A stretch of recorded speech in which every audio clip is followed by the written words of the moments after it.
আসসালামু আলাইকুম ওয়া রাহমাতুল্লাহ। গ্রুপের সুপ্রিয় শিক্ষার্থীগণ, আপনাদেরকে প্রোনাউনের লাস্ট ক্লাসে স্বাগতম। আমরা প্রোনাউনের লাস্ট ক্লাসে যে বাকি ইয়ট্রান অংশের কোয়েশ্চেন্সগুলো আছে এইগুলো সলভ করব। তো যাক, আমি আগের ক্লাসে আপনাদেরকে কমিটমেন্ট দিয়েছিলাম যে আমি রেফারেন্সটা বের করে দেখাবো। এই যে এই রেফারেন্সটা, identify the correct sentence. Family members love to each other, তো লাভের পরে তো টু বসবে না, লাভ ইচ আদার, লাভের পরে আয়েরও দরকার নাই, লাভ নিজেই ট্রানজিটিভ ভার্ব, এরপরে সরাসরি অবজেক্ট বসবে। অবজেক্ট নাউন হতে পারে বা নাউন ইকুইভ্যালেন্ট প্রোনাউন হতে পারে, ইনফিনিটিভ হতে পারে, জেরান্ড হতে পারে, নাউন ফ্রাইজ হতে পারে, নাউন ক্লজ হতে পারে। তাহলে লাভ বিটুইন হচ্ছে না, বোঝাই যাচ্ছে যে এই তিনটা হবে না।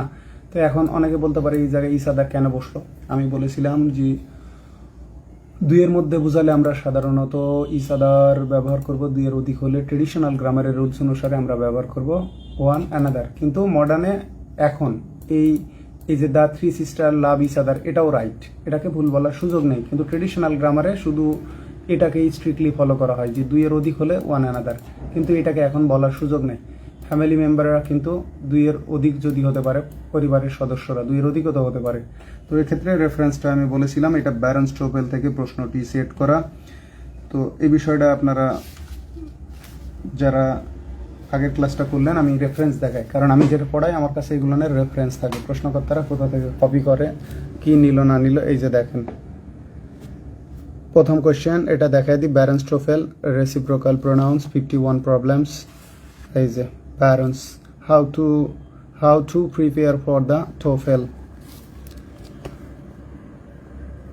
তাহলে দেখেন family members love to each other, এটা রং হবে, family members love each other. তো আমি রেফারেন্স দেখাতে চাইছিলাম, রেফারেন্সটা আপনাদের দেখালাম যে প্রশ্নকর্তারা কিভাবে কপি করে। এখন আরেকটা বিষয় দেখেন, আমরা এই কোশ্চেনটাও কিন্তু এর আগে সলভ করে আসছি রিফ্লেক্সিভ প্রোনাউনের মধ্যে। এই যে দেখেন The jaw structure of a snake permit to eat and digest animals much larger than itself। এই কোশ্চেনটা কিন্তু আমরা সলভ করে আসছি, এটাও ব্যারন স্টোভেল থেকে আসছে। তাহলে দেখেন টু ইট অ্যান্ড ডাইজেস্ট, এখানেই দেখাচ্ছি আপনাদেরকে, ইট অ্যান্ড ডাইজেস্ট। এই যে দেখেন a snake can it and digest animals much larger দেন, ঢাকা বিশ্ববিদ্যালয় 1314, তারপরে জাতীয় কবি কাজী নজরুল ইসলাম ইউনিভার্সিটি 1819। তাহলে দেখেন প্রশ্নকর্তারা বিভিন্ন বই থেকে হুবহু কপি করে, একটু চেঞ্জ করেছে। এখানে লেখা আছে দ্য জ structure of a snake permits, এটা মডিফাই করে লিখছে কি দেখেন এই একই কথা হয় যে a snake can it and digest animals much larger then itself. এটুকু স্লাইড চেঞ্জ, প্রশ্নকর্তা এটুকু চেঞ্জ করছে। এখানে লেখা আছে দ্য জ স্ট্রাকচার মানে কি চোয়ালের গঠন, অফ এ স্নেক পারমিটস মানে একটা সাপের চোয়ালের গঠন, এটা তাকে পারমিট করে বা সুযোগটা করে দেয়, সেটা কি তার সে অপেক্ষাকৃত বড় বড় জীবগুলোকে খেয়ে হজম করে ফেলার ক্ষেত্রে। তো এটুকু, তো এই যে এটুকু চেঞ্জ করে শুধু ব্যবহার করা হয়েছে a snake can it and digest, এটুকু চেঞ্জ। তাহলে প্রশ্নকর্তারা কোথাও না কোথাও থেকে কপি করে। আর এখন আমরা ফিরে যাই যে প্রশ্নটা দেখেন, ভোট ফর। এই প্রশ্ন নিয়ে একজন শিক্ষার্থী অবশ্য আমাকে বলছে যে আনসার আপনি এইটা নিলেন, এটা নিলে কি সমস্যা ছিল, যে please vote for the member, vote for the member. তাহলে ডান হ্যাজ ডান দ্য মোস্ট মানে সবচেয়ে বেশি, ফর আওয়ার ভিলেজ মানে ওই সদস্যকে, ভোট ফর দ্য মেম্বার দয়া করে ওই লোকের জন্য ভোট দেন বা তাকে ভোট দেন যে আমাদের গ্রামের জন্য সবচেয়ে বেশি কাজ করেছে। তাহলে এখানে আমাদের পরে ভার্ব আছে, ঠিক আছে, পরে যত ভার্ব আছে তার মানে ইউ বিলিভকে আমরা মানে ইউ প্লাস বিলিভ এটাকে বাদ দিতে পারবো, দিয়ে যেখানে হু থাকবে মানে হ্যাজ এর সাবজেক্ট লাগবে, এই দুটো বাদ। হোম দ্যাট এর দরকার নাই, আমাদের লাগবে সাবজেক্ট, এটা অথবা এটা। আমি আনসার এইটা কেন নিলাম, আমি তো আনসার এইটাও নিতে পারতাম। আমি বলেছিলাম এটা প্রেজেন্ট টেন্সে আছে, এই কারণে আমাদেরকে এটাও নিতে হবে প্রেজেন্ট টেন্সে। তো তারপরে বলছে যে আপনি কি শিওর, প্রশ্নকর্তা যদি এটা নিয়ে থাকে, এমনও তো হতে পারে। তো তার সন্দেহ দূর করার জন্য আমি রেফারেন্সটাও ফাইন্ড আউট করছি। আগে বইটা দেখাই, তাহলে আপনারা বুঝতে পারবেন। এই যে দেখেন, এইটা হচ্ছে 6th edition objective English for competitive examinations. এইটা পিয়ারসন পাবলিকেশনের এডগার থরফে অ্যান্ড শোইক থরফের লেখা বই। এখন এই বইয়ের পেজ নাম্বার কত থেকে এটা কপি করা ছিল দেখেন, 37। এই যে দেখেন পেজ নাম্বার 37। এই যে প্রথম কোশ্চেনটা দেখেন, 1 number, please vote for the member has done the most for our village whom you believe, who you believe, that you believe, who you believe. তাহলে প্রথমটাই এখান থেকে কিন্তু দ্বিতীয়, এই যে এই কোশ্চেনটাও সাবজেক্ট ভার্বের মধ্যে আপনারা দেখবেন মাস্টারে আছে, the decoration of new office block including furniture and curtains. এই প্রশ্ন আসছে, এইটা আসছে, ঠিক আছে। এখান থেকে 3টা কোশ্চেন রিপিট হয়েছে চাকরি পরীক্ষায়। তাহলে আমরা উত্তরটা দেখি, এই যে পরের পেজে 38 পেজে দেখেন, 38 পেজে এই যে 1 নম্বরের উত্তর, হু ইউ বিলিভ। তারপর একটা ইজ মোস্ট প্লিজিং, এটা এই যে এটা সাবজেক্ট ভার্ব এগ্রিমেন্টের মধ্যে আছে যে ইজ মোর প্লিজিং, আর more pleasing, is most pleasing. এখানে কোনো তুলনাই বোঝায়নি, যাক সাবজেক্ট ভার্ব এগ্রিমেন্টের মধ্যে এটা আপনাদেরকে ব্যাখ্যা দেবো। এই জন্য হবে ইস্ট মোস্ট প্লিজিং। তো প্রশ্নকর্তারা বিভিন্ন সোর্স থেকে প্রশ্ন কপি করে, এটা আমি অনেকবার বলছি, আমি প্রায় সব কোশ্চিন আপনাদেরকে হুবহু বের করে দেখাইতে পারবো। তাহলে আমরা পরের কোশ্চিনে যাই। দেখেন, correct the sentence whoever, মানে এটা কোন ধরনের compound relative pronoun. Object to, তাহলে একটা জিনিস মনে রাখবেন, অবজেক্ট টু এর পরে বসবে জেরান্ড, তাহলে মাঝখানে বসবে হলো জেরান্ডের পূর্বে কিন্তু আমাদের অবজেক্টিভ বসে না সাধারণত এর পূর্বে, তবে হ্যাঁ 2-1টা ব্যতিক্রম ক্ষেত্র আছে, সেটা আলাদা, ওটাও আমি আপনাদেরকে পরবর্তীতে দেখাবো। আর এখন যেহেতু জেরান্ড নাই, জেরান্ড শেখারও প্রয়োজন নাই, সবই প্রেজেন্ট পার্টিসিপল। তাহলে হু ever object to my going, ঠিক আছে। তাহলে ওই যে ইনসিস্ট অন মাই গোয়িং, ঠিক এখানেও তাই, এখানে টুটা কিন্তু প্রেপোজিশন, যেই আমার যাওয়ার ব্যাপারে আপত্তি করুক, কোথায় যাওয়ার ব্যাপারে, টু দ্য কনভেনশন, কনভেনশনে যাওয়ার ব্যাপারে, or two state his position promptly, মানে তার অবস্থানটা সে দ্রুত, মানে দ্রুত ব্যাখ্যা করা উচিত। তাহলে এটা আমরা দেখি হু ever object to me, me হবে না এটা, তবে স্পোকেনে ব্যবহার করতে পারবেন ইনফরমালি, ইনফরমালি কিন্তু এটা ভুল না।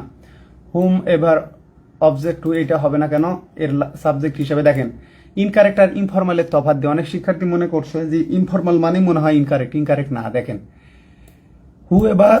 হু এভার অবজেক্ট টু মি, এখানে অবজেক্টের সাবজেক্ট হিসেবে আমি হু এভার ব্যবহার করছি, কিন্তু এখানে অবজেক্ট টু মি, ভালো কথা, আমরা পরের ইয়ে থেকে ব্যাখ্যা দেখলেই বুঝতে পারবো। তো এটাকে আমরা স্পোকেনে ইউজ করতে পারবো, কিন্তু এটাকে এখানে পারবো না, কারণ এখানে লাগবে আমাদের হু এভার, ঠিক আছে। তো এইটা হলো আসলে রং, এইটা ভুল, মানে এইটা হলো কারেক্ট আনসার, এটাও ডিস্ট্রাক্টর, এটাও ডিস্ট্রাক্টর, এইটাও ডিস্ট্রাক্টর, কিন্তু এটা ইনফরমালি রাইট। তো এটাকে আমরা ব্যবহার করতে পারবো, কিন্তু হুম এভার অবজেক্টস টু মাই, এটা আর এটাকে আমরা স্পোকেনও ব্যবহার করতে পারবো না, রাইটিংয়ে ব্যবহার করতে পারবো না, এটা হচ্ছে একদমই ইনকারেক্ট, ঠিক আছে। আর এইটা হলো ইনফরমাল, যদি এইটা আমরা ফর্মাল রাইটিংয়ে ব্যবহার করি, স্ট্যান্ডার্ড ফর্মাল রাইটিংয়ে, কিন্তু এটা আমরা স্পোকেনে বা ইনফরমাল রাইটিংয়ে ব্যবহার করতে পারবো। আশা করি আপনারা বুঝতে পারছেন যে ইনফরমাল কি আর ইনকারেক্ট কি। ইনফরমাল মানে ইনকারেক্ট না, ইনফরমালটাকে আমরা স্পোকেনে ইউজ করতে পারবো, অনেক ক্ষেত্রে রাইটিংয়েও ব্যবহার করা যায়। আস্তে আস্তে দেখা যাবে যে এগুলো রাইটিংয়ের জায়গা দখল করে নেবে। দেখেন চুজ দ্য কারেক্ট সেন্টেন্স, আমি এর জন্য দায়ী। তো এই টাক্সারটা আপনাদেরকে আমি শিখিয়েছি যে ইট ইজ আই, তো হু এর পরে ওই যে হুটা বাদ দিয়ে দিবেন, it is I who am responsible for this, এটাই right. It is me who am responsible, it's me, এটা আপনি কিন্তু স্পোকেনে বলতে পারবেন, ব্যবহার করতে পারবেন, এটা স্পোকেনের জন্য informal. It's me who am responsible for this, এটা সমস্যা নাই, স্পোকেন ইউজ করতে পারবেন। It is me whom is responsible, এইটা হবে না, কারণ ইজের সাবজেক্ট হিসেবে আমাদেরকে সাবজেক্ট প্রোনাউন ইউজ করতে হবে, দ্যাটস ওয়াই এখানে হু লাগবে। তাহলে it is that I is responsible for this, ঠিক আছে। এক্ষেত্রে দ্যাটের পরিবর্তে আমাদেরকে হুই ব্যবহার করতে হবে। এটা দেখেন মজার একটা বিষয়, আপনারা এটা জানেন কিনা, ইসি দাসের বই এই জিনিসগুলো সংশোধন করা হয়নি, 2টা এডিশন দেখালে আপনারা বুঝতে পারবেন। আগে মানে high school English grammar Wren and মার্টিনে এই টাক্সারটা আমি তারপরে আপনাদেরকে দেখাচ্ছি, একটু সময় লাগবে। The best of the correct sentence, মানে কোনটা সঠিক বাক্যগুলোর মধ্যে সবচেয়ে সঠিক। I hope you will excuse my leaving early, মানে আশা করি আপনি আমার দ্রুত চলে যাওয়া বা প্রস্থানটা করাকে ক্ষমা সুন্দর দৃষ্টিতে দেখবেন বা ক্ষমা করবেন, এটা ফর্মালি রাইট।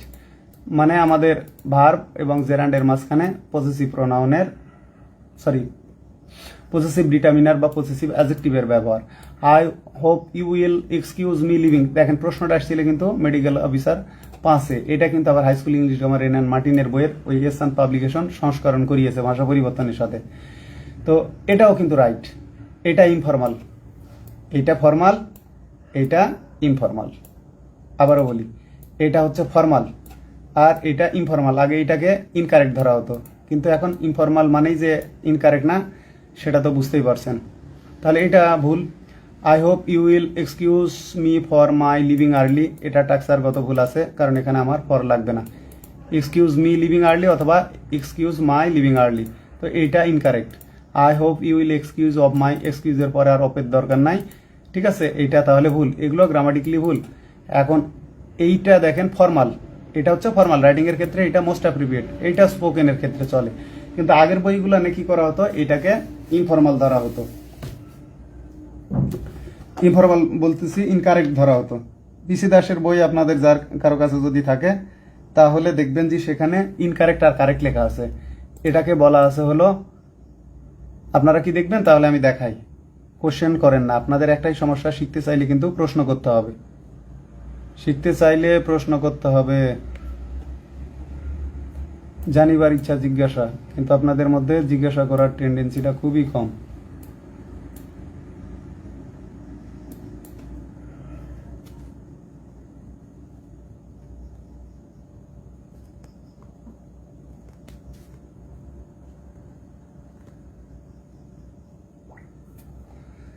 প্লিজ লাইনে থাকেন। তার আগে একটা বিষয় আপনাদেরকে দেখাই, দেখেন এই বইটা কিন্তু অনেক আগে 1990 সালের দিকের। এই যে দেখেন তখনও কিন্তু এই জিনিসগুলো ছিল, হি ইজ রিচার দেন আই অ্যাম, দেখেন হি is richer than I am, আবার he is richer than I, এটাও ট্রেডিশনাল রাইট ছিল। তো আমি আপনাদেরকে যেটা দেখাবো সেটা আগে দেখেন।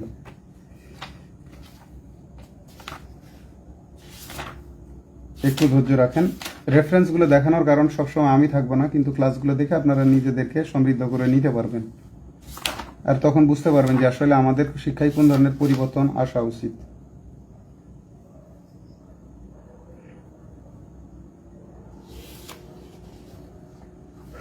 দেখেন আপনাদেরকে এটাকে কপি করা হয়েছিল পিসি দাসের বই, এটা কিন্তু high school English grammar Wren and Martin, এটা 1990 সালের সংস্করণ। তো যাই হোক, এখানে দেখেন কি লেখা আছে, এই যে দেখেন তাই কপি করছে, এই যে দেখেন 280 নাম্বার সেকশন বড় করে দিছি। Of the following two sentences the first one is correct. এখানে কি লেখা আছে, I hope you will excuse my leaving early, এটা কারেক্ট, আর I hope you will excuse me leaving early, উপরে একটা মাই লিভিং আর্লি কারেক্ট আর নিচেরটা হলো লিভিং আর্লি ইনকারেক্ট। তো এটা দেখেন, এটা পুরাতন বই এবং কত সালের সেটাও দেখায়, এবং দেখেন সময়ের সঙ্গে যে ভাষা পরিবর্তনশীল, ব্যাকরণগুলো গ্রামারগুলোতে যে পরিবর্তন করা হয়, এই যে দেখেন এটা 1989 সালের ফ্রেন্ড, এই যে দেখেন 1989 সালের, আর রিপ্রিন্ট করছে 1997 সালে। কিন্তু এটার যদি আপনারা লেটেস্ট ইয়েটা দেখেন, আপনাদের কাছে বই থাকলে প্লিজ লেটেস্ট বইটা দেখে নিন। আমার একটু খুঁজতে সময় লাগবে, তারপরে আমি আপনাদেরকে খুঁজে দেখাচ্ছি, হয়তো একটু সময় খাবো আপনাদের। আর এটাই হুবহু কার বইয়ে লেখা আছে, হুবহু লেখা আছে হলো পিসি দাসের বই, এই কথাটাই পিসি দাসের বই, কিন্তু আর চেঞ্জ করা নাই। আমি আপনাদেরকে এখন লেটেস্ট কপি থেকে দেখাই, তাহলে বুঝতে পারবেন। এই যে দেখেন, এটা হচ্ছে latest one, high school English grammar Wren and Martin. বাংলাদেশের সমস্যা একটাই, আমাদের দেশে যারা প্রশ্নের দায়িত্বে থাকে তারা এই আপডেটগুলো অবগত না, তাদের এগুলো দায়িত্ব, কিন্তু তারা দায়িত্ব পালন করে না। আর আমি পালন করি তো আমাকে কেউ সুযোগই দেয় না, আর এখন সুযোগের দরকারও নাই, কারণ সরকারি দায়িত্ব নেওয়া মানে নিজেকে বিপদে ফেলা। এখন আর ইচ্ছা নাই, একসময় ইচ্ছা ছিল। দেখেন এখন আর ইচ্ছা নাই, এখন আপনাদের পড়াবো, বই বিক্রি করে টাকা কামাবো, রাজকীয় জীবনযাপন করবো, শেষ। এই যে দেখেন আগে কি বলা হয়েছিল, of the compare the two sentences, আগে দেখে নেন, তাহলে দুটাই বের করে নিয়ে একসাথে আপনাদের জন্য সুবিধা হবে বুঝতে। গ্রুপে কারো যদি মনে হয় যে আমি তাকে ঠকাচ্ছি, 500 টাকা আপনার মেরে খাচ্ছি, এই বিষয়টা আপনাদেরকে জানাচ্ছি। সেটা হচ্ছে যে আপনারা সেক্ষেত্রে টাকা ফেরত নিয়ে গ্রুপ থেকে লিভ নিতে পারেন, কারণ সবাই সবাইকে পড়াতে পারবে, সবার পড়ানোর ধরন সুন্দর হবে এটা মানা যায় না, হবেও না। আমি সবার মন জয় করতে পারবো না, মন জয় করতে চাইও না। কারো যদি আপত্তি থাকে টাকা নিয়ে গ্রুপ থেকে লিভ নিতে পারেন।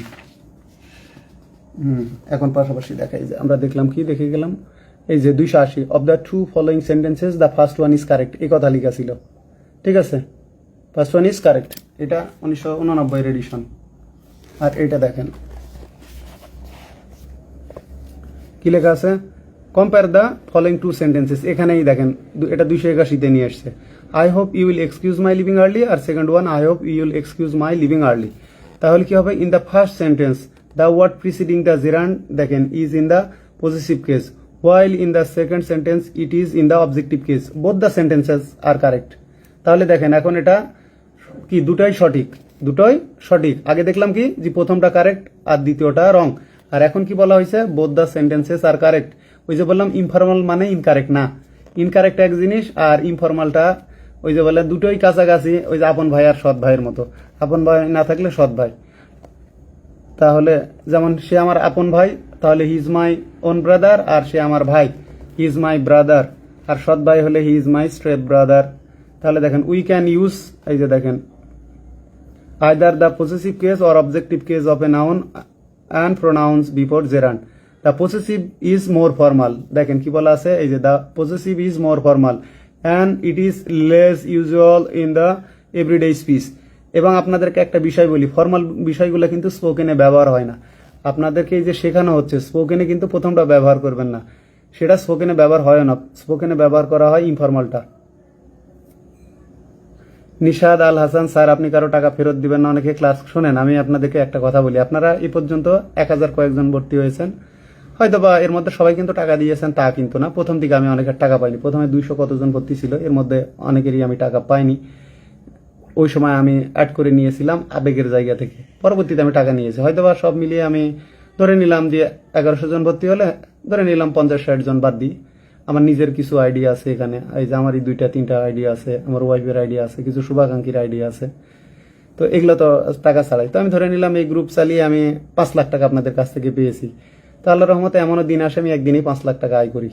তা আপনাদের 5 লাখ টাকা যদি আপনাদের মনে হয় আমি আপনাদের ঠকাচ্ছি বা আপনারা আমাকে ঠকিয়ে আবার চলে যাবেন, তো আল্লাহর রহমতে আমি আল্লাহর কাছেই প্রতিদান চাইবো। আমার পরিশ্রমের দাম যাওয়া উচিত, উনি একদিক না একদিক দিয়ে আমাকে ঠিকই দেবেন। কিন্তু আপনারা আমাকে ঠকিয়ে যাবেন, যদি আপনারা খুশি হন তাহলে সমস্যা নাই, ঠকাতে পারেন, আমি ওগুলো নিয়ে ভাবি না ভাই। আর আমি কোনোদিন টাকার পিছনে আজ পর্যন্ত আল্লাহর রহমতে আজও কখনো ছুটিনি। টাকা আমার কাছে এমনিতেই আসে। মানুষ যেভাবে তরিকায় টাকা কামায়, আমি ওইভাবে টাকা কামালে সালমান এফ রহমানকে ছাড়াতে আমার মাত্র ইনশাল্লাহ 1 বছর লাগবে। এখন মনে করতে পারেন এটা অসম্ভব, আপনার কাছে অসম্ভব, কিন্তু আমার কাছে না। আমি বারবার বলি আপনাদের মতো আমি দেখতে একই রকম, কিন্তু আপনাদের সাথে আমার যে মনস্তাত্ত্বিক গঠন, যেটা সাইকোলজিক্যাল ইনফ্রাস্ট্রাকচার, এটা কোয়াইট ডিফারেন্ট। তাহলে দেখেন the possessive is more formal and it is less usual in everyday speech. Possessive ফর্মালটা রাইডিং এর ক্ষেত্রে ব্যবহার করবেন, আর ইনফর্মালটা স্পোকেনে ব্যবহার করবেন। এই বিষয়টাই আমাদের দেশে শিক্ষকরাও শেখাতে পারে না, শিক্ষার্থীরাও বুঝে না। যে কারণে এরা করে কি, গ্রামার শিখে ফর্মাল বিষয়গুলো স্পোকেনে ব্যবহার করতে যায়, যে কারণে নেটিভ স্পিকারদের তারা স্পিচগুলো বুঝতে পারে না, তাদের কথাগুলো বুঝতে পারে না। এই যে দেখেন বলা আছে, here are further examples, we rejoice at him being promoted, মানে কি আমরা উল্লসিত হলাম তার প্রমোশন হওয়াতে, পদোন্নতি হওয়াতে। তাহলে হিজ পসেসিভটা আমরা ব্যবহার করবো রাইটিং এ, আর অবজেক্টিভটা ব্যবহার করবো স্পোকেনে। আই ইনসিস্ট অন ইউর আর অন ইউ বিইং প্রেজেন্ট, মানে কি আপনার উপস্থিতির জন্য আমরা জেদ করছি বা পিড়াপিড়ি করছি, আপনি উপস্থিত হবেন। তাহলে অন ইউর, এটা ফর্মালটা আপনারা রাইটিং এ ব্যবহার করবেন। আর এই যে I insist on you being বা I insist on him coming here, তো অবজেক্টিভটা ব্যবহার করবেন স্পোকেন। এই যে do you mind my or me sitting here, মানে এখানে আমি বসলে আপনি কি কিছু মনে করবেন। তাহলে মাই সিটিংটা রাইডিং এর ক্ষেত্রে, মি সিটিং স্পোকেনের ক্ষেত্রে। দেখেন অল ডিপেন্ডস অন করিমস আর করিম পাসিং দ্য এক্সাম। তাহলে করিমসটা হলো রাইডিং এর ক্ষেত্রে, আর করিম পাসিং দ্য এক্সাম এইটা হলো স্পোকেনের ক্ষেত্রে। আশা করি বুঝে গেছেন। উদাহরণ পরের দুটো আছে, আপনারা একটু দেখে নিন।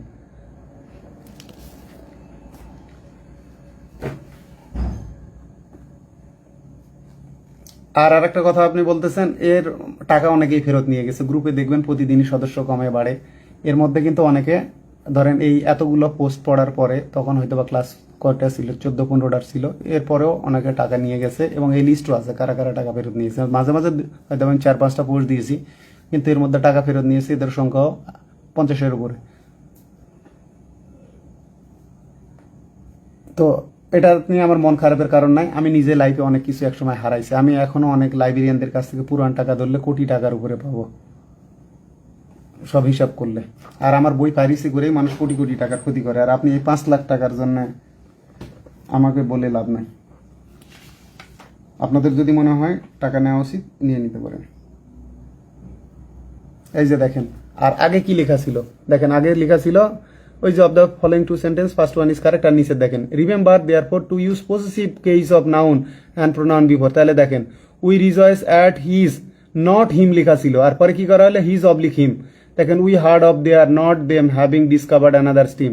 ঠিক আছে, I have no faith in his keeping his promise. দেখেন I insist on your being present. আর এখন কি বলা হয়েছে, insist on your, on you being present, দুটোই রাইট, তবে ইউর পসেসিভটা হলো ফর্মাল রাইটিং এর ক্ষেত্রে। আর আগের গ্রামার কেমন ছিল দেখছেন, গ্রামার সময়ের সঙ্গে পরিবর্তনশীল। এই বিষয়গুলো আপনারা বুঝেন না, উদাই উদাই ইয়ে করেন। তবে দেখেন নিচে বিষয়টা কিন্তু নোট দেওয়া হয়েছে, ইট মে বি পয়েন্টেড আউট, মানে এটা উল্লেখ করা যেতে পারে বা নির্দেশ করা যেতে পারে, how ever that this rule is not strictly observed, এই নিয়মটা কঠোরভাবে পালন করা হয় না, particularly in spoken English, spoken ইংলিশে এই নিয়মটা কঠোরভাবে পালন করা হয় না। আগে এইভাবে বলা ছিল, আর এখন কিভাবে বলা হয়েছে তো বুঝতেই পারলেন। মানে বইয়ে প্রেজেন্টেশনেও চেঞ্জ আসে, তা আমি কিন্তু সেটাই উল্লেখ করে দিছি। দেখেন মাস্টারে কিভাবে বলা আছে, ফর্মাল ইংলিশে কতগুলো ভার প্রিপোজিশনের পরবর্তী জেরান্ডের পূর্বে পজেসিভ অ্যাডজেক্টিভ বসে, দেখেন, বা পজেসিভ ডিটারমিনার বসে। তবে ইনফর্মাল ইংলিশ বা স্পোকেন ইংলিশে অবজেক্টিভ প্রোনাউনের ব্যবহার অধিক প্রচলিত। হ্যাঁ, এসব ক্ষেত্রে পরীক্ষা দেওয়ার ক্ষেত্রে ফর্মাল ইংলিশই প্রাধান্য পাবে। যেমন দেখেন এক্সকিউজ মাই বা মি লিভিং আর্লি, তাহলে এটা হলো পরীক্ষার ক্ষেত্রে, আর স্পোকেনের ক্ষেত্রে পরেরটা। Insist on my going there, তাহলে এটা রাইটিং এর ক্ষেত্রে, পরীক্ষার ক্ষেত্রে, আর এটা স্পোকেনের ক্ষেত্রে। আই ডোন্ট মাইন্ড হিজ বা হিম লিভিং হিয়ার, তাহলে দেখেন আই অবজেক্ট টু ইউর বা you making private calls on this phone, তাহলে I dislike my or me working late. এখন আপনারা যদি বলেন যে মাস্টার কপি করে, তো আমি তো দুটো বই থেকে উদাহরণ মিলিয়ে দেখালাম, কই উদাহরণ মিলে না। উদাহরণের প্যাটার্ন, মানে রুলসের প্যাটার্ন কপি হয়, কিন্তু উদাহরণগুলো নিজেই তৈরি করার ক্যাপাসিটি থাকা লাগে, না হলে আপনি রাইটার হতে পারবেন না, না হলে আপনি কখনোই রাইটার হতে পারবেন না। আর প্রশ্নকর্তারা কে কোথা থেকে কপি করে, এগুলো আমার জন্য ইনশাল্লাহ ডাল ভাত। এই যে কোশ্চিনটাই দেখেন, চুজ দ্য কারেক্ট সেন্টেন্স, তা আমি নিজেও প্রথমবার ভুল করে উত্তর এইটা দিছিলাম, এবং বাংলাদেশে যত প্রকাশনী তারা সবাই উত্তর এইটাই দিছিল। পরে আমি এটার সঠিক আনসার খুঁজে বের করছি যে আনসার এইটা হবে, এটা আমার নজরে আসে, আমি এটা বের করছি পিকেডি সরকারের বই থেকে। সেটা হলো যে রিডান্ডেন্সি হয়ে যায়, তাছাড়া যে নাইদার অফ দেম স ইস আদার। আমি প্রথমে ভাবছিলাম যেহেতু এটা দুইজনের প্রত্যেককে বোঝায়, মানে দুইজনের কাউকেই না, তাহলে এখানে দুই হলে এখানেও ইস আদার হবে। আমরা জানতাম কি দুইয়ের মধ্যে বুঝালে ইস আদার হয়, এই ভেবে আমি এইটা ব্যবহার করছি। কিন্তু ডিস্ট্রিবিউটিভ প্রোনাউনের সাথে আমাদের রেসিপ্রোকাল প্রোনাউন ব্যবহার হয় না, মানে রুলসটা হলো ডিস্ট্রিবিউটিভ প্রোনাউনের সাথে রেসিপ্রোকাল প্রোনাউন ব্যবহার হয় না। এ কারণে আনসার হবে neither of them saw the other, মানে সেন্স হয় না যে দুইজনের কেউই না, তাদের মানে একটু বিদখুটে আসে। আর এখানে দেখেন দুইজনের কেউই অপরজনকে দেখেনি, এই জন্য এটাই রাইট আনসার।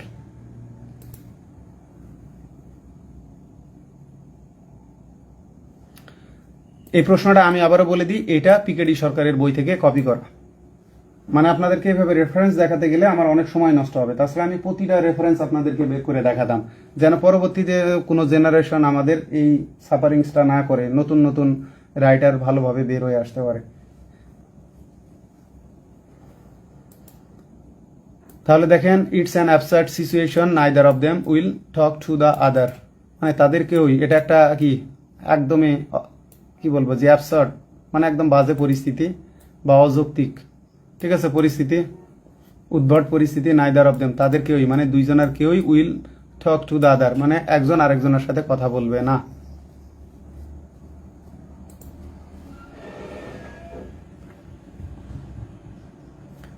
আমরা পরের কোশ্চেনটা দেখি, দেখেন মার্ক দ্য কারেক্ট সেন্টেন্স, সঠিক বাক্য চিহ্নিত করেন।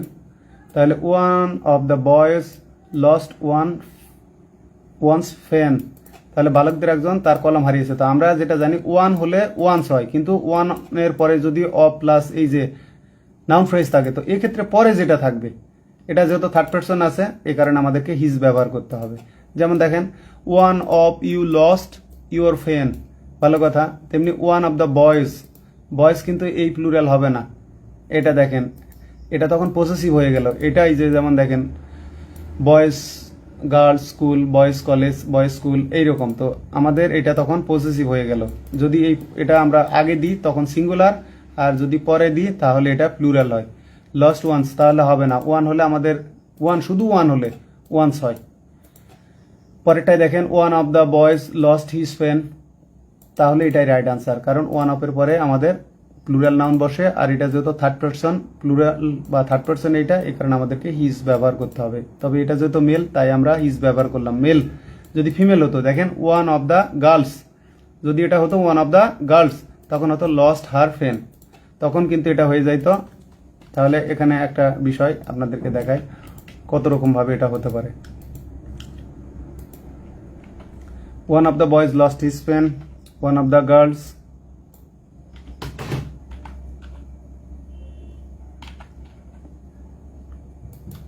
লস্ট হার পেন, দেখেন কতভাবে রাইট হতে পারে। অথবা দেখেন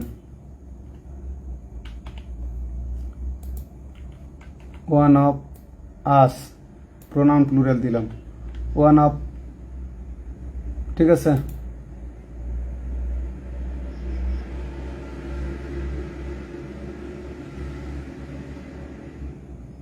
এখানে কি হবেন বলেন?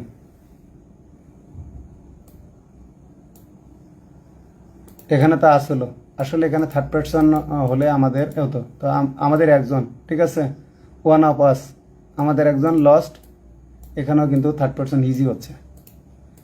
তো অনেক ক্ষেত্রে আসলে গ্রামার মেনটেন করা টাফ হয়ে যায়। One of us lost my pen হবে, কখনো হবে না, এক্ষেত্রে থার্ড পারসনই হবে, ইজি হবে। এখন ওয়ান অফ ইউ লস্ট, তখন কিন্তু আবার হবে ইয়োর।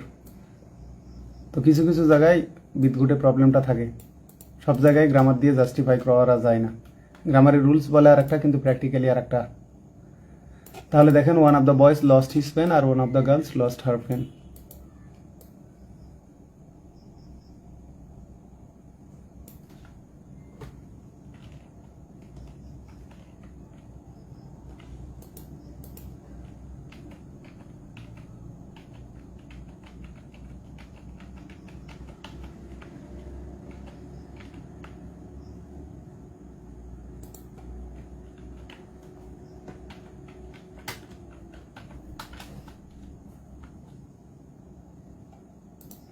এখানে দেখেন, তাহলে আমি চাইলে মাস্টার বইটা আরও ব্যাখ্যা সমৃদ্ধ করতে পারি, কিন্তু এত বড় বই কিনবে কে? তাহলে পরেরটাই আমরা আসি। দেখেন ইট ওয়াজ সো ডার্ক, মানে এটা এতটাই অন্ধকার ছিল, that security guard could not see. তাহলে এখানে খেয়াল করেন কুড নট সি, দেখতে পাইনি, তো নেগেটিভ একবার হয়ে গেছে। তো সেক্ষেত্রে আমরা নো বডিকে ব্যবহার করতে পারবো না, নানকে ব্যবহার করতে পারবো না। এখন সামবডি থাকলো, অ্যানি ওয়ান থাকলো, ঠিক আছে। তো এখানে দেখেন it was so dark that security guard could not see somebody নাকি অ্যানি ওয়ান, মানে কাউকেই দেখতে পারেনি, কাউকেই না, মানে নো ওয়ান বা নট অ্যানি ওয়ান, এই কারণে এইটা। আর সামবডিটা আমরা সাধারণত আমরা অনির্দিষ্ট বাচক ক্ষেত্রে কাউকে নির্দেশ করে বোঝাই, কিন্তু ওটা অ্যাফার্মেটিভ ক্ষেত্রে, এটাও ব্যবহার করি আমরা অ্যাফার্মেটিভ ক্ষেত্রে। যেমন somebody has stolen my pen, অথবা somebody has broke the glass, ঠিক আছে। এবারে দেখেন that young man to we owe many thanks, owe মানে হচ্ছে ঋণী, ঠিক আছে, saved our mother's life after the accident. তাহলে এখানে দেখেন প্রেপোজিশনের পরে আমাদের সাবজেক্ট প্রোনাউন আছে, তাহলে তো এখানে আর হু ব্যবহারের সুযোগ নেই। এখন আছে কিনা সেটা আমরা যাচাই করে দেখব, এখানে দেখেন আমরা এটা ভেঙে নেব। তাহলে দ্যাট ইয়ং ম্যান, ঠিক আছে, এই যে ভেঙে নিলাম, তাহলে কি হচ্ছে দেখেন,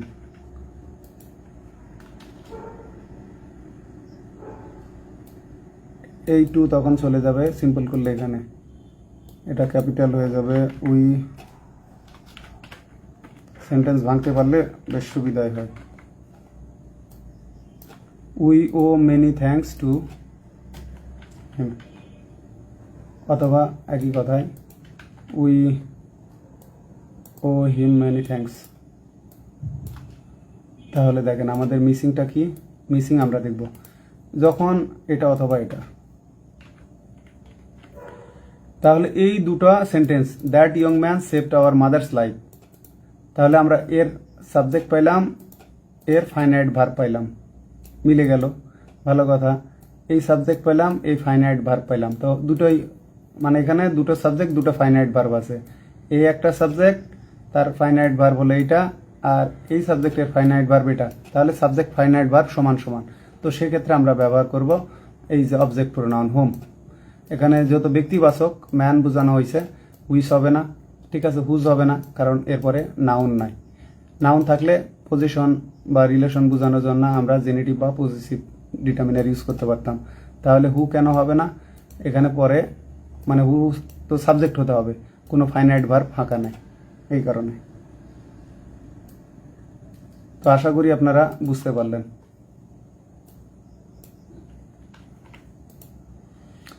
we cannot believe that the man who saved you from drowning, তাহলে দেখেন এখানে তো হুজ হবেই না, হুজ বসবে নাউনের আগে, এখানে সেভ এই ভার্বের সাবজেক্ট লাগবে, ঠিক আছে। এখানে উই ক্যান নট বিলিভ মিলে গেল, এখন ভালো কথা। দ্য ম্যান, ঠিক আছে, we can not believe that the man who saved you from drowning, drowning মানে ডুবে যাওয়া থেকে, তাহলে আমাদের এই সেভের সাবজেক্ট লাগবে, তাহলে হু হবে।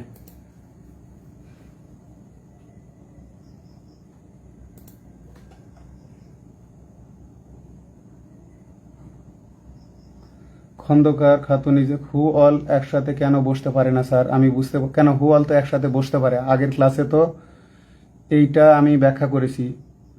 হু all R all of whom দুটোই রাইট। এই যে ফর্মাল আর ইনফর্মালের বিষয় আসে, অল অফ হোমটা ফর্মাল আর হু অলটা ইনফর্মাল, এটা তো আগের ক্লাসে আমি আলোচনা করেছি। অবশ্যই হু অল একসাথে বসে, এবং আমি রেফারেন্স দিয়েই পড়িয়েছি। আগের ক্লাসগুলো দেখেন, প্রোনাউনের একটা বা দুইটা ক্লাস আগে দেখেন, চেক করেন। পরেরটাই দেখেন, এটা তো আমরা সলভ করলাম। Choose the correct sentence. The announcer মানে কি, ঘোষণাকারী, awarded the prize to Jamil and myself, তো এটা রং কেন, এটা হলো প্রেপোজিশন, আর অ্যানাউন্সার হচ্ছে আলাদা subject, Jamil and me, Jamil and me হবে। যদি এখানে আই হতো তাহলে মাইসেলফ নেওয়া যাইতো। এবারে দেখেন, অ্যানাউন্সার অ্যাওয়ার্ডেড দ্য প্রাইজ, প্রিপোজিশনের পরে আমাদেরকে ব্যবহার করতে হবে অবজেক্টিভ প্রোনাউন। তো প্রপার নাউনের সাবজেক্ট যেটা, প্রপার নাউনের অবজেক্টও সেটা। তো ভালো কথা, এখানে জামিল আছে, তাহলে অ্যান্ড মি হবে। আর এটা স্ট্রাকচারটা কিভাবে হবে, 2 3 1, সাধারণ ক্ষেত্রে 2 3 1। এই কারণে আগে আমরা থার্ড পারসন ব্যবহার করলাম, তারপরে ফার্স্ট পারসন ব্যবহার করলাম। The announcer awarded the prize to, তো প্রেপোজিশনের পরে টু এর পরে কিন্তু জামিল অ্যান্ড আই, এটা রং, এখানে মি হবে। আবার এখানে দেখেন আই অ্যান্ড জামিল, এটাও হবে না। প্রিপোজিশনের পরে আমাদেরকে ব্যবহার করতে হবে অবজেক্টিভ প্রোনাউন, এবং এর একাধিক হলে এটা বসবে হলো 2 3 1 অনুসারে সাধারণ ক্ষেত্রে। এটা নিয়ে কিন্তু আমি আপনাদেরকে আমার পোস্ট 2 নম্বর ক্লাসে সম্ভবত দেখাইছি। When a man টেন্ডেড to know how I got contact number, তাহলে যখন একটা লোক মানে কি জানতে চাই যে আমি কিভাবে তার নাম্বারটা পাইছি, তো এখানে কন্ট্যাক্ট নাম্বার, যোগাযোগ নাম্বার, তো এটা নাউন। এই নাউনের আগে আমাদের লাগবে পজেসিভ অ্যাডজেক্টিভ বা পজেসিভ ডিটারমিনার, তো হিজ বসলো। আই টোল্ড হিম দ্যাট, ঠিক আছে, আমি তাকে বললাম যে আই ওয়াজ গিভেন ইট, মানে কি এটা আমাকে দেওয়া হয়েছিল, মানে তার নাম্বারটা দেওয়া হয়েছিল বাই রিলেটিভ। রিলেটিভ মানেও রিলেশন, এখানে রিলেটিভও বসতে পারে আবার রিলেশনও বসতে পারে। রিলেশন মানেও আত্মীয়, রিলেটিভ মানেও আত্মীয়। তো এই যে এ রিলেটিভ অফ, ঠিক আছে, হিজ হবে। এটা কেন হবে সেটা কিন্তু আমি আগের ক্লাসে দেখিয়েছিলাম এইভাবে। কিভাবে দেখাচ্ছি, 2 নম্বর ক্লাসে বিস্তারিত আলোচনা করছি, এখন দেখানো ঠিক হচ্ছে না, তারপরেও দেখাই। এই যে দেখেন, by a relative of his, his এটা কিভাবে আসলো, এখন মনে রাখেন রিলেটিভ মানেও যা, রিলেশন মানেও তা, দুটো মানেই আত্মীয়। বাই রিলেটিভ আর রিলেশন এর মানে হলো এটা ইকুয়াল টু হচ্ছে আমাদের এইরকম, এ রিলেটিভ, তাহলে এর জায়গায় বসবে 1, ঠিক আছে, তারপরে লাগবে অফ, এই যে অফ, এই অফ এখানে নিয়ে নিলাম, ঠিক আছে। এখন নাউনটা করে ফেলতে হবে প্লুরালস, এইটা স্যার 1 অফ, তাহলে এই হিজটাকে সামনে আনতে হবে। তাহলে দেখেন এটা ইকুয়াল টু এটা, অথবা দেখেন ওয়ান রিলেশন অফ মাইন, যে আমার একজন আত্মীয়, মাইন, তাহলে ওয়ান অফ মাই রিলেটিভ, তবে এখানে রিলেটিভস হবে অবশ্য। তাহলে একইভাবে দেখেন এ রিলেটিভ অফ হার্স, তাহলে ওয়ান অফ হার রিলেটিভ। একইভাবে এ রিলেটিভ অফ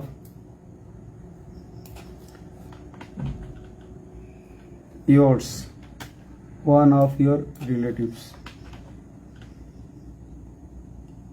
তাহলে আশা করি বুঝতে পারছেন, মানে ওয়ান অফ এর পরেই যে আমরা এর পরিবর্তে আমরা ব্যবহার করি এইটা, যে এ ফ্রেন্ড অফ মাইন, এটা যদি হতো এ ফ্রেন্ড অফ হিজ, তার মানে ওয়ান অফ হিজ ফ্রেন্ডস, ঠিক আছে।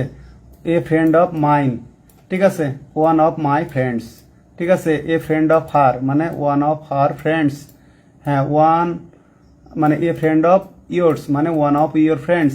এখন আপনি বলতেছেন আমি আপনার একজন fan, I am a fan of you, না, ফ্যান ইয়োর্স হবে, equal to I am a fan of, I am one of your fans, I am one of your fans. তাহলে আশা করি বুঝতে পারছেন। অনেকে আমাকেই বলে যে I am a fan of you, ঠিক আছে, I am a fan of him, এইভাবে হবে না, ঠিক আছে। যেমন দেখেন আমি একজন শাহরুখ খানের ভক্ত যদি কেউ বলে, বা সাকিবের ভক্ত, তাহলে এটা এইভাবে হবে না যে I am a fan of Shakib, Shakib না, I am a fan of Shakib's, I am a fan of শাহরুখস।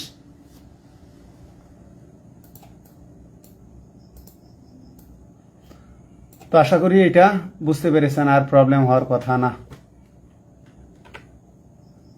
দেখেন জনস কার রানস বেটার দেন, তাহলে এই সেন্টেন্সটা একই। তাহলে এই যে যখন পসেসিভ প্রোনাউন, আবার লিখে দেখাই তাহলে সুবিধা হবে। দেন ম্যারিস, ম্যারিস এটা মানে কি দেখেন, তাহলে John's car is better than Mary's car. তো এখানেও একটা বিষয় মনে রাখবেন, যদি প্রপার নাউনের যেটা পজেসিভ অ্যাডজেক্টিভ, এখানে দেখেন John cars runs better than Mary's car, তো আমরা তো একবার কার এখানে বলছি, কার তো বলছি, দ্বিতীয়বার আর বলার দরকার নেই। তাহলে খেয়াল রাখবেন যে প্রপার নাউনের যেটা পজেসিভ অ্যাডজেক্টিভ, প্রপার নাউনের ওটাই পজেসিভ প্রোনাউন হয়। যেমন the police officer is a friend of my father's, মানে কি one of my father's friend, তাহলে মাই ফাদার্স ওই জায়গায় আনসেন্স থাকবে, এর আগের আলোচনায় আমি দেখিয়েছি। খন্দকার খাতুনি জান্নাত শিনো স্যার আমার কমেন্টটা, এটা নিয়ে 2 নাম্বার ক্লাস দেখেন, বিস্তারিত আলোচনা আছে যে হু অল, ঠিক আছে, ওই যে all of them, all of whom, they all, এই আলোচনাটা আছে এখানে। আবার কি ক্লিয়ার করতে যাব বলেন তো, এটা নিয়ে আমি বিস্তারিত আলোচনা করছি, আবার রিপিট করব এই সময়, আগে শেষ করি, শেষ করার পরে রিপিট করার চিন্তা করব। আসি কাইন্ডলি একটু আগের ক্লাসটা দেখে নেন। তাহলে পরেরটা দেখেন, এই baby learns the meaning of words, ঠিক আছে, মিনিং অফ ওয়ার্ডস।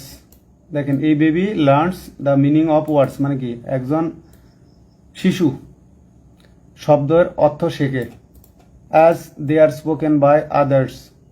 দে মানে এটা কিন্তু তখন হয়ে গেল কি প্রোনাউন বলেন তো, এটা হয়ে গেল ডেমনস্ট্রেটিভ প্রোনাউন, এই ওয়ার্ডসটাই হলো দেই, ঠিক আছে। আর স্পোকেন বাই আদার্স যখন এই শব্দগুলো মানে শব্দগুলো অন্যদের দ্বারা বলা হয়, এখানে যদি এইটা সেন্টেন্স করে দিয়ে আন্ডারলাইন দিল যে এইটা কোন প্রোনাউন, ঠিক আছে, তখন কিন্তু হয়ে যাবে ডেমনস্ট্রেটিভ প্রোনাউন। এর আগে কিন্তু আমি এগুলো আলোচনা করেছি। By others and later uses, ঠিক আছে, ইউজেস দেম এটাও ডেমনস্ট্রেটিভ, মানে এই ওয়ার্ডগুলোকে, মানে এটা হচ্ছে এইরকম যে a baby learns the meaning of words, words are মানে those words are spoken by others and later uses the words মানে ওই শব্দগুলো ইন সেন্টেন্সেস। তাহলে প্রথমে দেয়ার হবে না, এই দেয়ার হবে না, পরে দেই হবে না, কারণ এখানে আমাদের সাবজেক্ট লাগবে, সাবজেক্ট প্রোনাউন আমরা দে ব্যবহার করলাম, পরে এই যে এটা হলো ইউজেস ভার্ব, ভার্বের পরে অবজেক্ট লাগবে, এটা ব্যবহার করলাম। তো এখানে দে ব্যবহার করলেন, এখানে দেম সেলফস হবে না। কেন দেম সেলফস হবে না, এখানে সিঙ্গুলার সাবজেক্ট আছে, ঠিক আছে, আর দেম সেলফস হতে গেলে আমাদের প্লুরাল সাবজেক্ট লাগবে। তো প্লুরাল সাবজেক্ট কই, এখন ওয়ার্ডস আপনি নিলেন, ওয়ার্ডস তো বস্তুবাচক, তাইলে দেমসেলফস হচ্ছে না, তাহলে ইট দেম হবে না। কারণ ইট কেন হবে না? এই যে আর আছে, ইটের পরে তো আর বসে না। ঠিক আছে, এখন আপনি দে বললেন, they are spoken by others and later uses it, কেমনে হয়? ঠিক আছে, ইউজেস দেম হবে। এই ওয়ার্ডসের মানে এটা অ্যান্টিসিডেন্ট, এর প্রোনাউন হিসেবে আমাদের প্লুরালই লাগবে। এই কারণে এইটা যে they are spoken by others and later uses them in sentences. পরেরটাই দেখেন, ওয়ান শুড রেসপেক্ট, তাহলে ওয়ান যদি একাকী সাবজেক্ট হয় তাহলে আমরা ওয়ান্স ব্যবহার করব, এটা ফর্মাল। তবে হি ইজ ইয়োর এগুলো ব্যবহার করতে পারেন স্পোকেনে, এগুলো নিয়ে আপনাকে কেউ ফাঁসিতে চড়াবে না। Find the correct sentence, it is none of your business, এটা আপনাদের জানা বিষয়। It is none of your business, business noun, এর আগে আমাদের লাগবে পজিটিভ অ্যাডজেক্টিভ বা positive determiner. It is none, none দ্বারা আসলে ব্যক্তি বস্তু দুটোকেই বোঝায়, মানে তোমার কাজগুলোর মধ্যে এটা কোনোটাই না, মানে এটা তোমার কাজই না। তো কাজ বোঝানোর ক্ষেত্রে নো ওয়ান ব্যবহৃত হয় না। ঠিক আছে, নট ওয়ান ব্যবহার করলেন, তো পরে আবার অফ নাই। It is not any your business. ঠিক আছে, তো এটা আসলে ব্যবহার হয় idiomatic.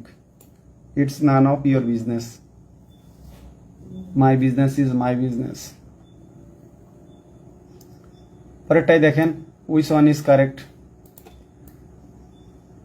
The rice of Dinajpur is better than that of Dhaka, তাহলে দিনাজপুরের চাল, ঠিক আছে, ঢাকার চালের চেয়ে উত্তম, এটা সিঙ্গুলার নাউন, আনকাউন্টেবল নাউন, তাহলে পরে আমাদের লাগবে দ্যাট অফ। দ্বিতীয়বার তো আর রাইস বলার দরকার না, মানে এটা হলো the rice of Dinajpur is better then the rice of Dhaka.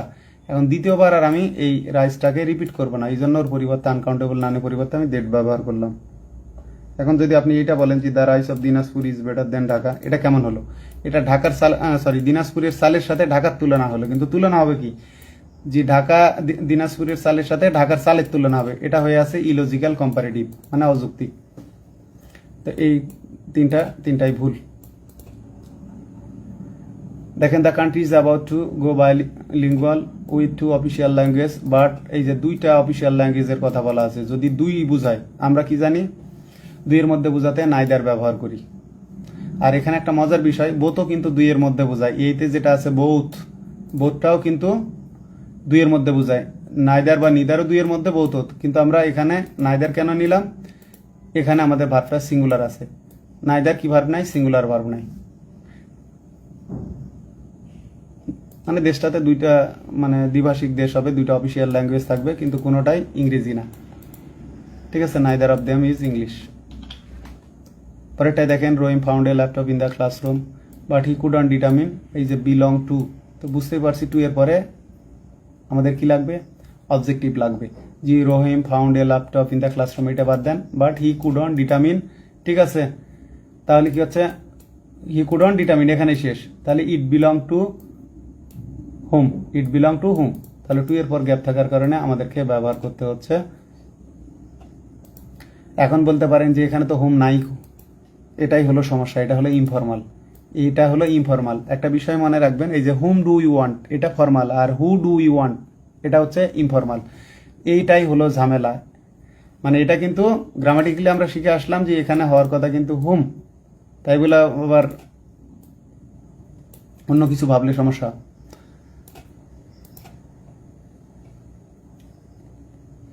তাহলে আপনাদেরকে আগে দেখায় আনি, না দেখালে আবার বলবেন যে গদবাদা একটা কথা বলে দিলেন।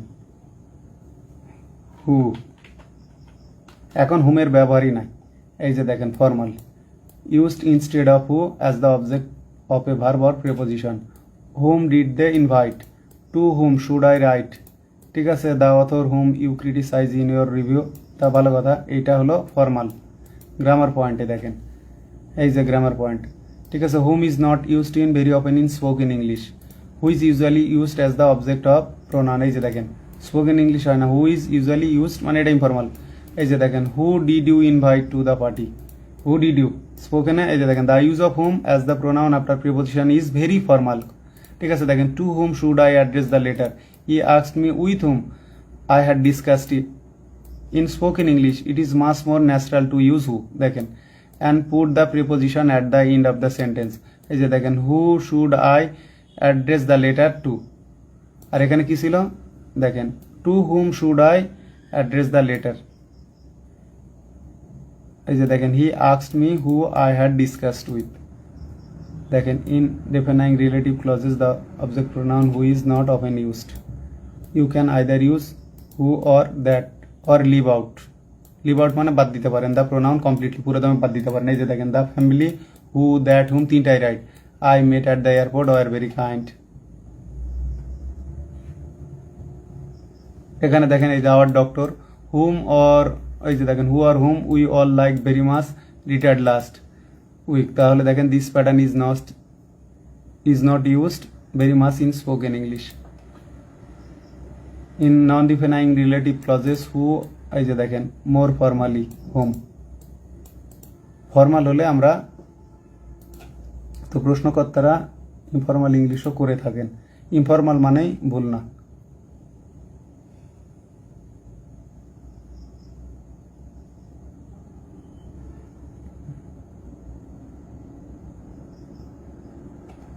তাহলে এখানে আমাদেরকে ব্যবহার করতে হচ্ছে হু, এটা ইনফর্মাল। এটাই আপনাদের বোঝাতে চাইছি, যদি পরীক্ষায় আপনারা ফর্মাল রুলসে না পান তখন আনসার করতে হবে ইনফর্মালে। ইনফর্মাল আর ইনকারেক্ট কিন্তু এক না। দেখেন দে আস্কড আস, তাহলে এই যে ভার্বের পরে কি বসলো অবজেক্ট, এখানে সবগুলোই কিন্তু অবজেক্ট।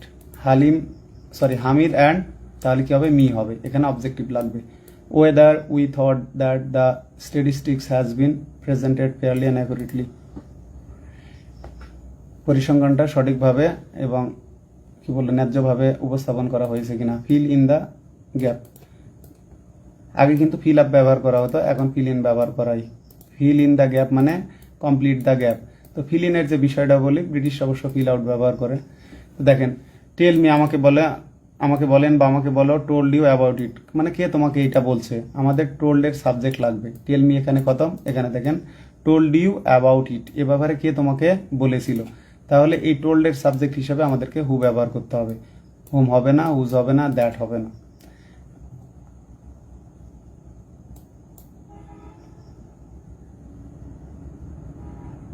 পরেরটাই দেখেন আইডেন্টিফাই দ্য কারেক্ট সিনট্যাক্স, সঠিক বাক্যের গঠনে কোনটা আসে। দেখেন সাধারণত দেখেন এটাও রাইট, আবার এটাও রাইট। এটা হলো দোষ স্বীকার করার ক্ষেত্রে, আর এটা হলো সাধারণ স্টেটমেন্টের ক্ষেত্রে। তো আমরা সাধারণটাকেই প্রাধান্য দিই। এটাও কিন্তু ভুল না, আই ইউ অ্যান্ড হি, এটাও রাইট। এটা দোষ স্বীকার করার ক্ষেত্রে বা অপরাধ স্বীকার করার ক্ষেত্রে, আর এটা হলো জেনারেল স্টেটমেন্ট। এখানে কিন্তু আনসার দুটোই রাইট, ভুল করছে প্রশ্নকর্তা। আই আস্কড ইউ, দেখেন of the shoes you think, ঠিক আছে, would go with my outfit. এই যে এই টাক্সারটা আমরা পড়ে আসছি, যদি মানে 3 ক্লজ বিশিষ্ট হয় সেক্ষেত্রে আমরা এই যে ইউ থিঙ্ককে বাদ দিই, দেবো। You believe, you think, you want, মানে subject plus think, believe, want, এগুলো বাদ দেওয়ার পরে কি হচ্ছে দেখেন, আমরা যদি এটা বাদ দিই তাহলে বাদ দিলে আমাদের কি থাকে, ভার্ব থাকতে। তাহলে আর এখানে দেখেন I asked you dash of shoes, এখানে দেখেন এটা কিন্তু বস্তুবাচক, তখন কিন্তু আপনি হু ব্যবহার করতে পারবেন না। যেখানে আপনি সাবজেক্ট পাচ্ছেন, ভার্ব পাচ্ছেন, এর সাবজেক্ট হিসেবে হু ব্যবহার করবেন, সেটা কিন্তু হবে না। এখানে দেখতে হবে অফ দি শুজ, এটা আসলে কি বুঝাইছে, জুতা বুঝাইছে, জুতা বস্তু। তো সেক্ষেত্রে আমাদেরকে ব্যবহার করতে হবে উইস, মানে আমি তোমাকে জিজ্ঞেস করেছিলাম বা আমি আপনাকে জিজ্ঞেস করেছিলাম, ঠিক আছে, which of the shoes you think would go with my outfit, মানে আমি আপনাকে জিজ্ঞেস করছিলাম এই জুতাগুলোর কোনটা আপনার মনে হয় আমার আউটফিট, পোশাকের সাথে মানাবে বা মিল খাবে।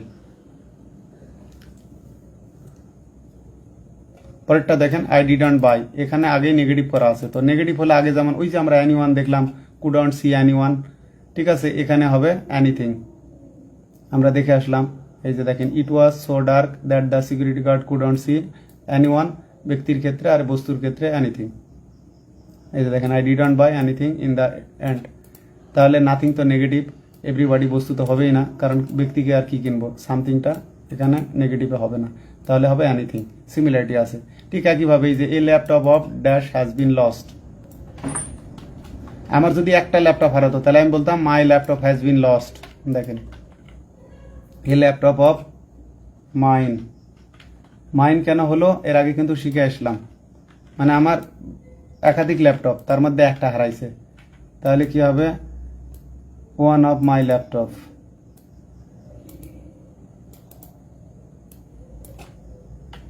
my laptops প্লুরাল হবে, তাহলে ওয়ান অফ,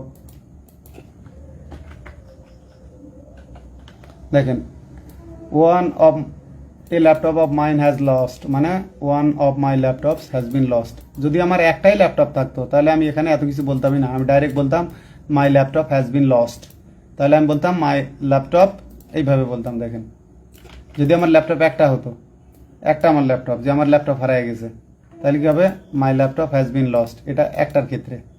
আর এখানে আমার একাধিক ল্যাপটপ আছে, এই জন্য এই টাক্সার এই laptop of mine has been lost, এই ডিফারেন্সটা বুঝতে হবে। পরে দেখেন আই কুডন্ট বাই এনিথিং, এই যে দেখেন যেটা আমরা আগে আই ডিডন্ট বাই এনিথিং, আর এখানে দেখেন I couldn't by anything because of the shop was open. এখানে ওয়াজ ওয়ার দুটোই রাইট, কোনো সময় ওয়ার আসে, কোনো সময় ওয়াজ আসে, ওয়াজটা ফর্মাল। তো দোকানগুলোর কোনোটাই, এখানে অবশ্য একটা টাইপিং মিস্টেক আছে, সেটা ঠিক করে দিই। এই যে শপস হবে,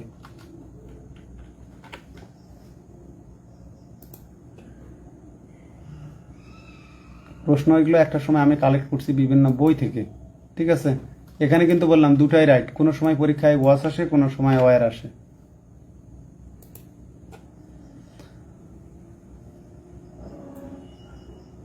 তাহলে এখানে দেখেন অল অফ দ্য শপ, যদি আমরা এখানে অল নিই তাহলে ভার্ব লাগবে হলো ওয়ার, এই কারণে এটা বাদ, ঠিক আছে। No one of the shops হয় না, কারণ অফ দ্য শপস হলো বস্তুবাচক, আর নো ওয়ান ব্যক্তি বোঝায়। এখন দেখেন নান হবে, এখানে নাথিং অফ দ্য শপ এমনটা হয় না, আমাদেরকে দোকানগুলোর কোনো একটা না অর্থে আমরা ব্যবহার করি নান, অথবা ব্যক্তির কোনো জনই না বোঝাতে আমরা ব্যবহার করি নান, মানে কেউ না।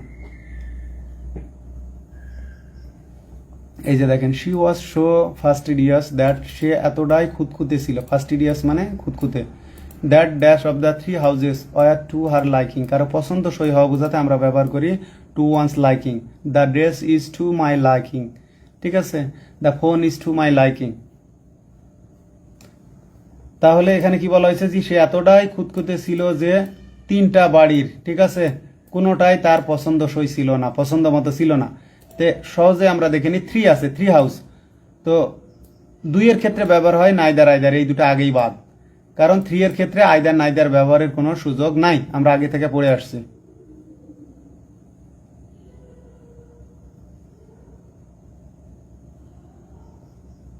এখানে কে জানি প্রশ্ন করছেন হ্যাজ বিন লস্ট নাকি হ্যাভ বিন লস্ট, এখানে হ্যাজ বিন লস্টই হবে, কারণ একটা ল্যাপটপ, ওই ওয়ান অফ বললেও ওই মানে ভার্ব সিঙ্গুলার, কারণ ল্যাপটপ তো সিঙ্গুলার সাবজেক্ট, আর আগে বললাম ওয়ান অফ মাই ল্যাপটপস, তাহলে ওয়ানটা সিঙ্গুলার, এই কারণে হ্যাজ বিন লস্টই হবে। তাহলে দেখেন এখানে এই দুটো আগেই বাদ। আর নো ওয়ান কেন হবে না, নো ওয়ান ব্যক্তিকে বোঝায়, এ কারণে হাউসের ক্ষেত্রে তার ব্যক্তি হবে না, এ কারণে নান হবে, যে বাড়ি তিনটার কোনোটাই তার পছন্দসই ছিল না। দেখেন the red coat belong to him, মানে লাল কোটটা তার ছিল, বাট দ্য ব্রাউন ওয়ান, এই যে দেখেন রেড কোট দ্বিতীয়বার যখন আমি উল্লেখ করলাম সেক্ষেত্রে আমাকে কোটের পরিবর্তে ওয়ান ব্যবহার করা হলো, তো এটা প্রোনাউন, এটা এক্ষেত্রে কি প্রোনাউন, এক্ষেত্রে ডেমনস্ট্রেটিভ প্রোনাউন। তাহলে the red coat belong to him, লাল কোটটা তার, ব্রাউন কোটটা আমার। তাহলে দেখেন এখানে ভুলটা কোথায়, বললেন তো এটা মি কেন হলো না, এখন বলেন এখানে মি কেন হলো না, কারণ আমরা এখানে বিলং ভার্ব ব্যবহার করিনি। এই জিনিসটা কিন্তু অনেকেই বুঝে না, অনেক শিক্ষার্থী আমাকে এই প্রশ্নটা করে, আপনাদেরকে আবার বুঝিয়ে দিই, এটা কিন্তু বেশ জটিল কোয়েশ্চেন। এটা মূল ফাইল, পরেরটাতে দেখায়, হ্যাঁ 22 এখানে দেখায়, তাহলে বুঝতে পারবেন। The red coat belong,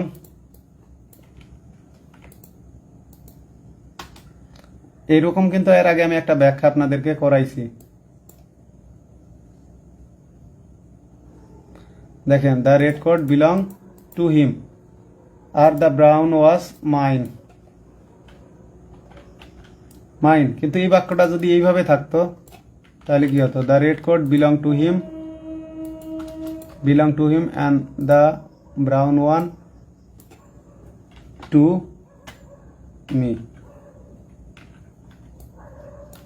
me,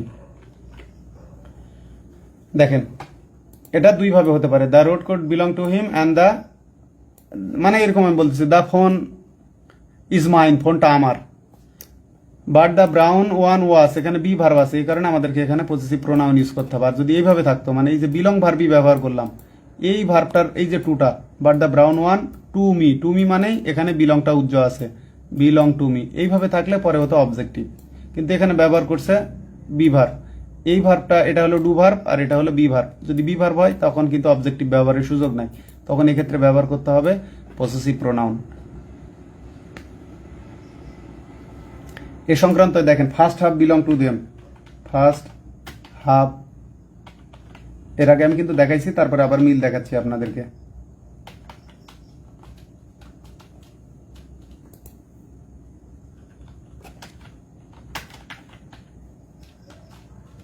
O belong to us,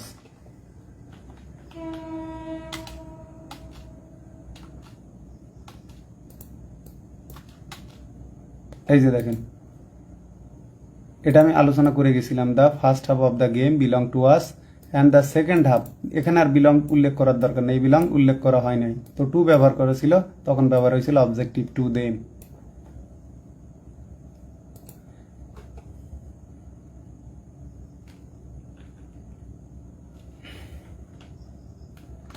তাহলে আশা করি আপনারা বুঝতে পারছেন, যদি পরবর্তীতে আবার বিলংটাই এই যে টু মানেই বিলং টু, এগুলো না বুঝলে সমস্যা, মানে অনেক সহজ আবার অনেক জটিল।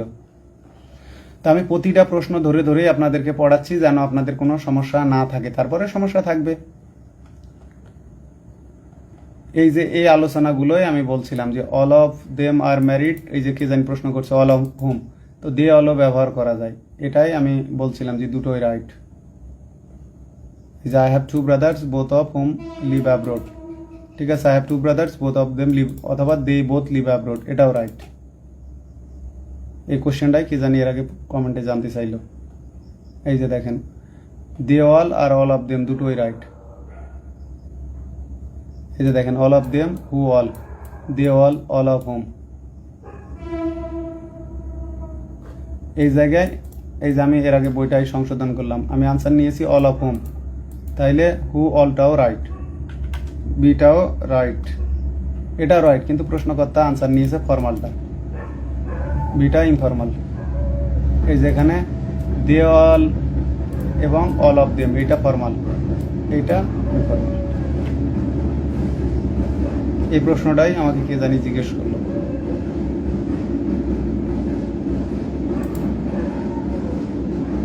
লাস্ট কোয়েশ্চেন, মঞ্জুর, দেখেন আই ওয়ার্ক হেল্প মি, তাহলে এখান থেকে দেখেন মঞ্জুর হেল্প মি, ঠিক আছে, আই ওয়ার্ক উইথ হিম, তাহলে এটা লাস্ট সেন্টেন্সটা আমি আরো সুন্দর করে বুঝাই দিই, যেহেতু আর একটাই বাকি আছে।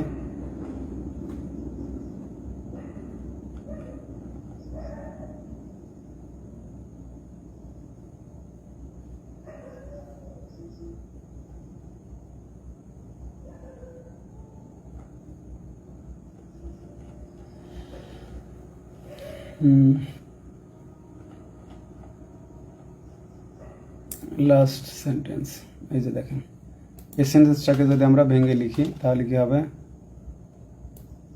আই ওয়ার্ক উইথ হিম, হয়ে গেল, ঠিক আছে, মঞ্জুর হেল্প মি,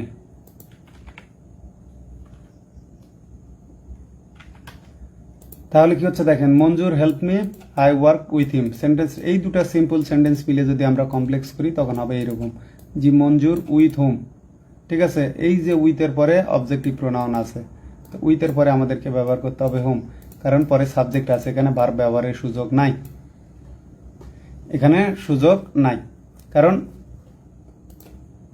আমাদের তো একটা সাবজেক্ট আছে, সাবজেক্টের আগে আবার হু কেমনে বসে, দুইটা সাবজেক্ট হবে না, এই কারণে এখানে দেখেন মঞ্জুর একটা সাবজেক্ট আর এর ফাইনাইট ভার্ব হলো হেল্প, আর আই একটা সাবজেক্ট, এর ফাইনাইট ভার্ব হলো ওয়ার্ক, তাহলে দুটো সাবজেক্ট দুটো ফাইনাইট ভার্ব ফিল হয়ে গেছে, তো সেক্ষেত্রে আমাদেরকে ব্যবহার করতে হবে হোম।